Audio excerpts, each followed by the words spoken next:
Sofia, qual é a posição do PCB depois da conferência em relação ao governo Lula?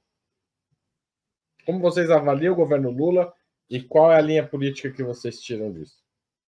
Bom, a nossa avaliação sobre o governo Lula é que o governo Lula, quer dizer, já desde o primeiro governo, mas este especialmente, ele é um governo que tenta reeditar, este governo Lula, ele tenta reeditar aquele modelo de conciliação de classes que o Lula e o PT, em geral, operou a partir de 2023, 2024, né, nos dois governos do Lula e no primeiro governo Dilma. Por que nós avaliamos que ele tenta reivindicar essa conciliação de classes? Porque para a gente ter uma conciliação de classes, o governo precisa tentar atender interesses das classes opostas. Né? Então, a gente tem a classe trabalhadora e a burguesia, os capitalistas, né, no Brasil. A noção que o governo Lula tem, né, que o Lula especialmente tem, é que um governo precisa fazer com que essas classes elas se harmonizem, uma coisa que a gente sabe que é impossível no capitalismo.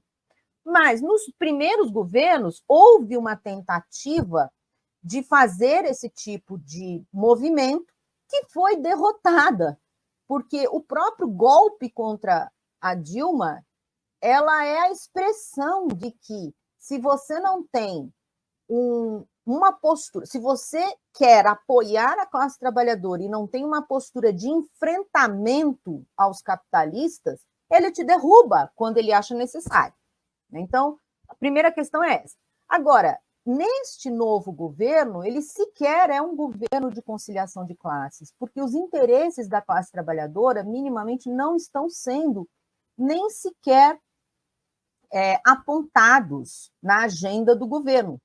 Né? Nós vemos, por exemplo, primeiro, durante a campanha eleitoral, como a campanha foi muito rebaixada, né, e o bolsonarismo e o próprio Bolsonaro, mas também o PT, né, eles polarizaram de tal forma a eleição que não houve um debate político, não houve um debate de propostas, de coisas a serem adotadas pelo futuro governo. Foi um plebiscito, na verdade, um plebiscito no seguinte sentido: se a gente quer continuar com Bolsonaro ou não, né? Quem era possível para derrotar Bolsonaro era Lula. Então, essa foi uma campanha muito rebaixada. Não houve, durante a campanha eleitoral, grandes explicitações sobre o projeto do governo Lula. Mas o pouco que houve, como, por exemplo, modificar, não era nem revogar a reforma trabalhista, era modificar a reforma trabalhista. Isso foi dito na campanha e foi absolutamente esquecido pós tomar posse. Né? As questões referentes ao ensino médio, as questões referentes ao arcabouço, quer dizer, arcabouço fiscal não, porque o arcabouço fiscal já foi um projeto, né, do próprio governo, mas a PEC do teto de gastos, né, que o marco temporal, ou seja, um conjunto de medidas que poderiam ter sido levadas por este governo foram absolutamente esquecidas. Uma coisa bastante interessante que ninguém mais fala. Uma das questões que apareceu e que eu acho que tem quase que plena concordância da sociedade brasileira é a taxação sobre as grandes fortunas, a taxação sobre lucros de dividendos, porque é uma aberração na estrutura tributária brasileira o Brasil não taxar os super ricos. Antes da pandemia, tinham 80 e poucos bilionários. Depois da pandemia, hoje em dia, a gente tem 300 e tantos bilionários. E esse é um movimento que seria importante para um governo enfrentar. E o governo disse anteriormente que faria.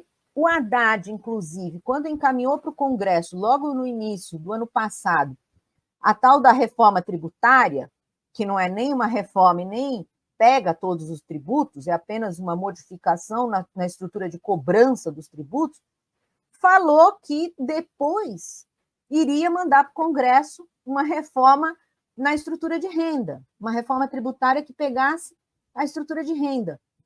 E calou-se, nunca mais falou sobre o assunto. Então, a nossa posição sobre o governo Lula é que esse governo ele é muito mais rebaixado do que um governo que tente, né, ter uma conciliação de classes.